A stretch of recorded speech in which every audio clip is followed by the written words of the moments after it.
Hello, my name is Jill. Welcome. I'm here to help you really fulfill and embody all of your dreams and all of your potential that you know you deserve. All that happiness that you know is waiting for you, but you can't quite seem to reach. I help people overcome old stories and heal their chakras so that they can do those things. And the tools I use are belly dance and Reiki healing. So this is a belly dance tutorial. This is one that's really good for your brain. It's pretty simple, straightforward steps, but I'm going to be working in some arm movements, so you're going to be moving your feet and moving your arms at the same time. So it will be challenging, but it's straightforward movements, and it's really great work for your brain hemispheres, your corpus callosum, your peripheral nervous system, all of it.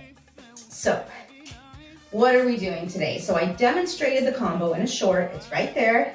And we start with some crossovers. So what does crossover mean? It means you're crossing over with your foot. You're going forward and back. So we're gonna do 2 of those, and then we're gonna do 2 steps to do a circle. So you're gonna start on the right foot. You're gonna go front and back and front and back. And then you're still gonna be going 1, 2, 3, 4, 5, 6, 7, 8 with your feet, but instead of going front and back, what you're gonna do is you're gonna take your hips around in a circle as you step right and left. So how do I do that?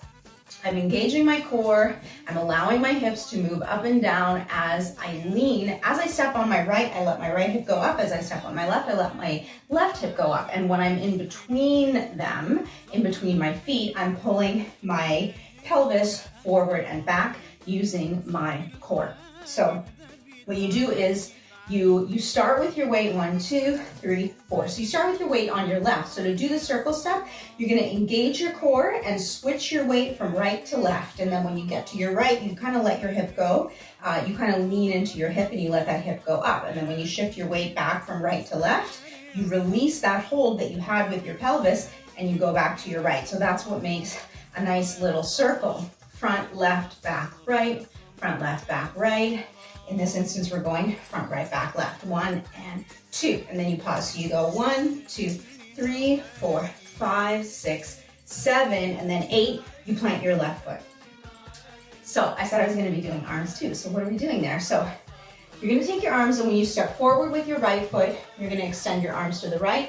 And when you go back with your right foot, you're gonna extend your arms to the left. So it looks like this, forward and back. I'm just showing you here, forward and back, forward and back, and forward and back. So we only do that twice, of course. Let's practice it on the left because we're gonna be doing it on the left. Just like in our last video, I wanna help you drill and get movements into your body, and practice is the way that we do that. So left foot forward, arms go left foot goes back, arms go to the right. Forward and back, and forward and back, and forward and back. Very good. So right, back, left, back. So then you stop there. You're gonna step and you're gonna cross your wrists in front of your chest as you do your circle step. You're gonna go 1, 2, 3, 4. Okay, so what's happening with my arms? They're here. So I go 1, 2, 3, 4. Again, your arms start extended to the left. 1, bring that left to cross in front of the right. 2, drop them down to your hips. 3, 4, raise that right arm up in the air. It's not so hard. And 1, and 2, and 3, and 4, and 1, 2, 3, 4.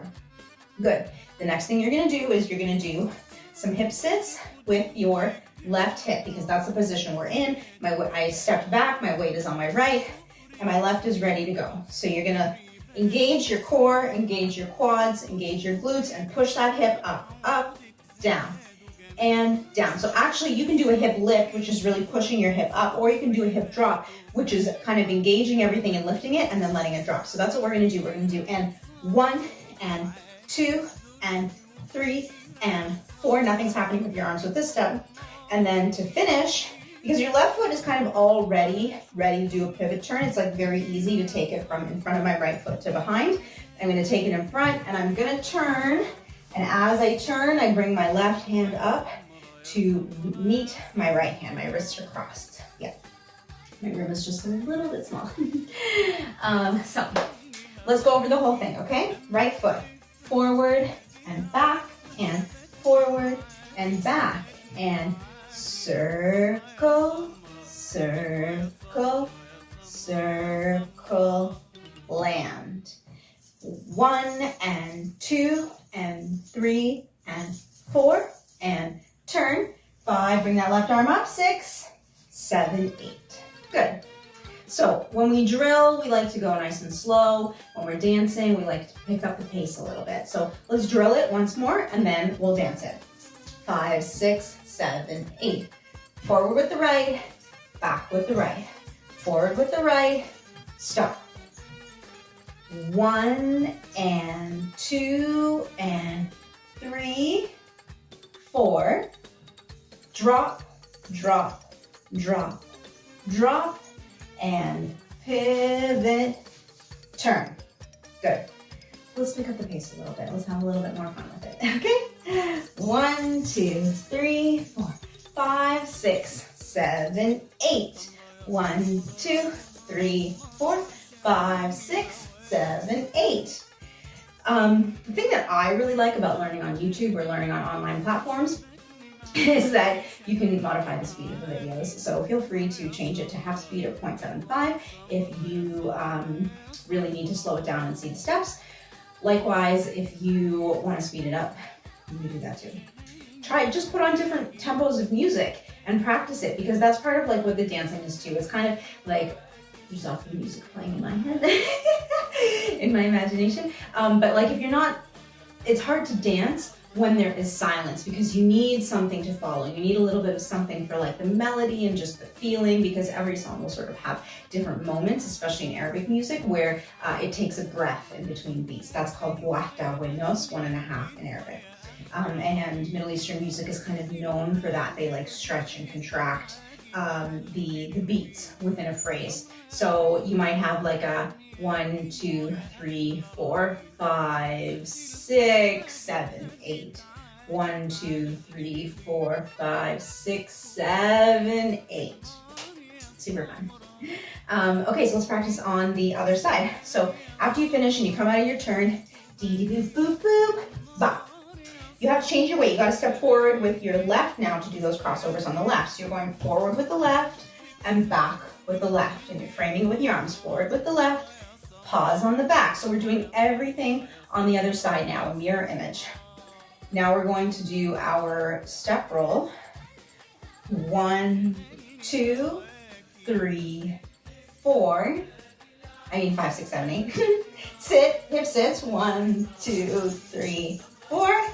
Pivot turn. Now I'm taking my right behind my left and bringing my right arm up to meet my left wrist. 5, 6, 7, 8. Let's practice it again. Forward with the left and back with the left. Forward with the left and back, pause. Circle, 2, 3, and 4, and sit.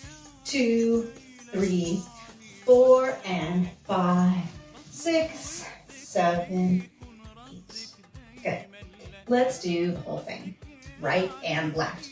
I'm gonna do it nice and slow once, dancing it, and then we're gonna do it a little bit faster. 5, 6, 7, 8. On the right, forward, back, and 1, 2, 3, 4. Sit. 2, 3, and 4, and 5, 6, 7, 8, and 1, 2, 3, 4, and 5, 6, 7, 8, and 1, 2, 3, 4, and 5, 6, 7, 8. Let's do it again on the right, a little faster. 1, 2, 3, 4. Forward and back, and roll and roll and roll and stop and sit. 2, 3, and 4. Pivot turn. 7 and 8, and left and back and left and back and circle, circle. 7 and 8, and drop, drop and drop, and drop, and 1, 2, 3, 4. So I hope you enjoyed that.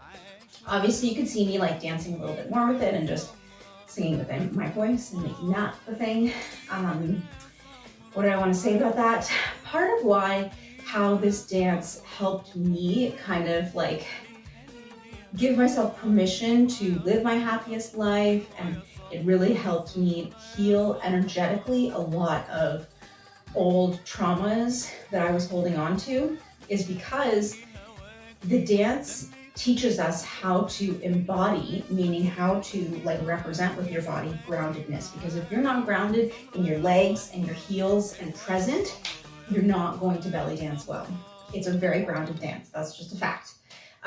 If you are not open to flowing and able to just move your feet and go with the beat and have fun, it shows, and like your body becomes stiff. And because a lot of the movements are very smooth and dependent on fluidity, it doesn't come out as nicely. It's not like you're not a good dancer. It's just like those are just the natural qualities of dance. So as I was learning to embody those qualities with the dance, it helped me heal those qualities within myself, which I think is pretty neat. Very healing, very medicinal. Definitely, in my opinion, like a healing. Like obviously we have no archaeological proof, but that doesn't stop my intuition from understanding that this must be a very old dance. That would have been something that women did to help each other, help themselves and each other heal in the past. What makes me say that, aside from all the spiritual stuff that I just described, psycho-emotional healing, I also used to practice nursing, and I worked in labor and delivery and like kind of parenting and postpartum, that's the word I was looking for. And I noticed when I was supporting women in labor, those who did not choose to have an epidural and had the use of their lower body,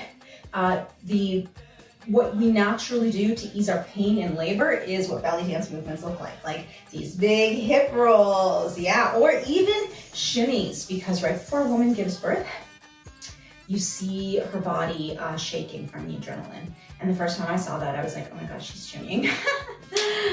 So anyways, I really think that Western medicine is obviously very intellectual, and that's not a bad thing, because we need that kind of intellectualism when it comes to approaching our bodies and healing them on a like pharmaceutical scientific level, but there are also other ways to heal ourselves. And this dance, I was already a nurse. I already had my Bachelor of Science in Neuroscience when I started belly dancing, and it just really complemented all of that background knowledge that I had about depression and anxiety and trauma and addiction. It sort of made me realize that it's like, oh, we're missing something in Western medicine, because we're only approaching it from like a molecular behavioral perspective. And like I said, those things are important, but the energy and the embodiment can be just as healing. And it was extremely healing for me. I do not hide the fact that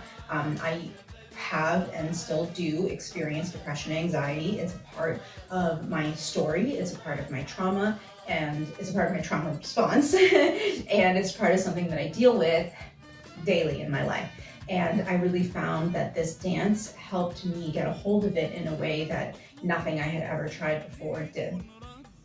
So that's my little speech about why this dance is so great, why I think it's so healing. So that's what it did for me, and that's what I want to pass on to others. So when you are practicing these movements, yes, do the movements and focus on it and figure out what your body's doing, but I want you to also let yourself relax and enjoy it, because that freedom of movement is so very healing.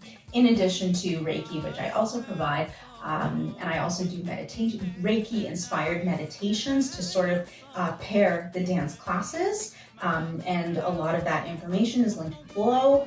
Please explore my channel if you're interested to find out more. Like, share, and subscribe. I'm so happy to meet you. Thank you for being here. Have a great day.